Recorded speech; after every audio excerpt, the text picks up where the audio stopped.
DeepSeek versus OpenAI, the AI arms race gets messy. Even more competition in AI, and frustrated website owners strike back at AI models. Welcome to a special AI edition of #Trending. I'm your host, Jim Love. Let's get into it.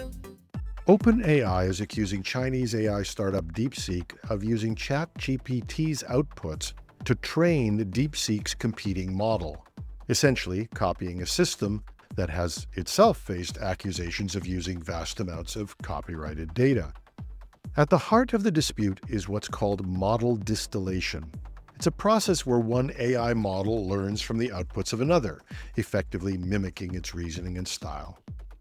OpenAI claims that DeepSeek has leveraged ChatGPT's 4.0 responses to build DeepSeek's AI assistant, which has rapidly gained popularity. It's topped the App Store charts around the world. Now, some users even reported that DeepSeek's chatbot had openly stated it was trained on GPT-4o. DeepSeek's meteoric rise, reportedly developing a model for just about $6 million compared with the billions that OpenAI has invested in the close to $100 million it uses to train a model, has rattled the industry. NVIDIA, the company that provides the chips that drive the vast majority of AI infrastructure, had their stock experience a sharp decline, falling between 12 and 13%, erasing over $460 to $500 billion in market cap, and this marks one of the largest losses in U.S. stock market history. Companies like Meta and Alphabet also faced significant losses, contributing to a broader sector sell-off. And the NASDAQ 100 futures fell as much as 5.2% in overnight trading, and the combined market cap loss for the U.S. and European tech stocks is estimated at about $1 trillion. So it's fair to say that investors and analysts are watching closely as the U.S. weighs its responses to DeepSeek.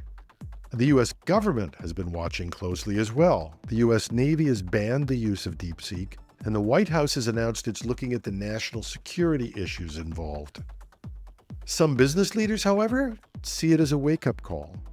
Google's former CEO Eric Schmidt calls it a turning point in the AI race and is urging the U.S. to embrace open-source AI. Schmidt is also an investor in a number of AI companies, including Augment, which is a rival to GitHub's Copilot, and Augment uses open-source models. Now, last year, Schmidt said that he thought the U.S. was 2 or 3 years ahead of China. In a recent interview, he revised that opinion. Meanwhile, OpenAI's complaint raises deeper questions.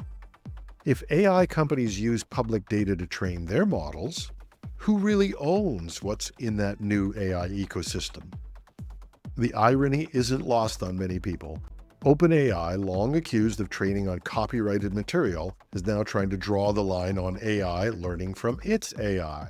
And if OpenAI argues that training AI on AI outputs is theft, well, then it risks admitting that its own data practices were questionable from the start.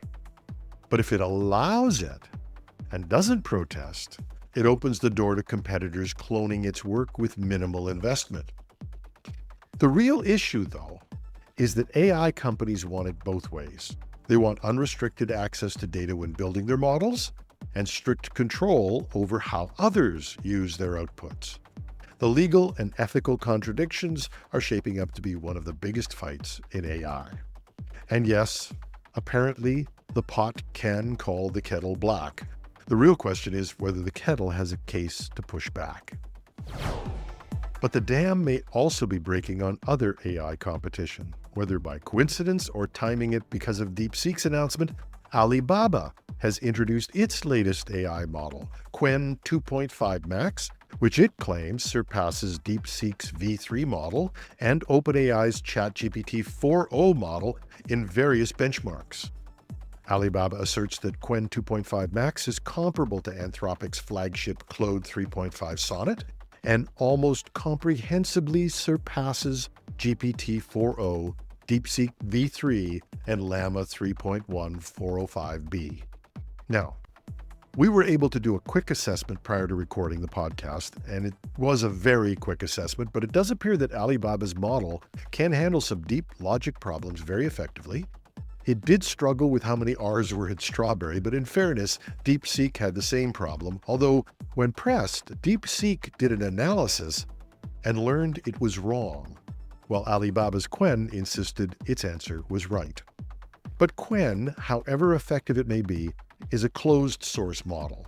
Its prime advantage is that it will integrate with a number of other tools used by Alibaba in e-commerce, retail, and other applications. But others are focusing on even cheaper alternatives to DeepSeek, if that could be possible. A research team from the University of California, Berkeley, led by PhD candidate Wai Pan, claims to have replicated the core technologies of DeepSeek's R10 model for, wait for it, $30. Their relatively small R10 model has 3 billion parameters, developed self-verification and search abilities through reinforcement learning, and demonstrates remarkable problem-solving capabilities, according to the researchers. No doubt, there are going to be even more offerings in the coming days and weeks. And while we can't count out the large US providers who have invested billions of dollars in their AI solutions, there is no doubt competition is going to increase. So, can the US providers survive this competitive attack on their expensive models? The race to the bottom in terms of cost is undoubtedly going to have some impact on what these AI providers can charge, but will it be a death blow to the US AI development, which has until now had a virtual monopoly on AI for the past few years? And what will it do to those huge valuations that have made these companies worth trillions of dollars in their market cap? Many are claiming, surprisingly, that in the long run, it won't have a big impact, quoting something called Jevons paradox, which says that the efficiency of a technology brings the price down, but when it does that, usage increases exponentially. Jevons paradox may be true in the long run, but there's no doubt this wasn't a great day for US AI providers. It might even get a little worse. As AI companies scramble to train their models on massive datasets, website owners are starting to deploy digital tar pits, traps designed to mislead and slow down unauthorized AI scrapers. Now, these tactics don't just block scrapers. Some of them are actively poisoning AI training data, feeding the models misleading, junk, or outright false information. In a recent article in Ars Technica, cybersecurity expert Dan Petro from Bishop Fox discussed the deployment of digital tar pits to combat unauthorized AI scrapers.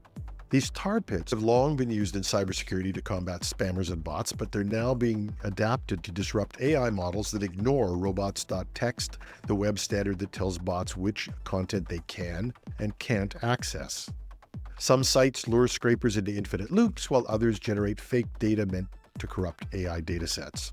The goal is to make scraping so inefficient and so unreliable that AI companies either comply with content permissions or risk training their models on polluted data. This fight is part of a broader backlash that has emerged from artists, publishers, and developers who feel that AI companies are exploiting their work without consent. Some have already experimented with glitching images to confuse AI vision models, while others introduced synthetic adversarial data to mislead AI into learning incorrect patterns. If these efforts scale up, AI firms may be forced to develop new filtering techniques or to negotiate with content creators to avoid mass data poisoning. With AI scrapers and digital tar pits now locked in an escalating battle, the internet itself is becoming a contested space. So, in a tribute to the inventor of DeepSeek, we will end today's episode with what everyone thinks of as a Chinese proverb, or is it a curse? It goes, "May you live in interesting times." Now, the truth is, the phrase was invented by an American, but years later, everyone thinks it's a Chinese invention. Hope that's not a prediction about AI. And that's our show for today. Remember to check in this weekend when Project Synapse returns with a deeper dive into DeepSeek and the AI stories from this week. You can reach me at editorial@technewsday.ca or leave a comment under this video if you're watching on YouTube. I'm your host, Jim Love. Have a thrilling Thursday.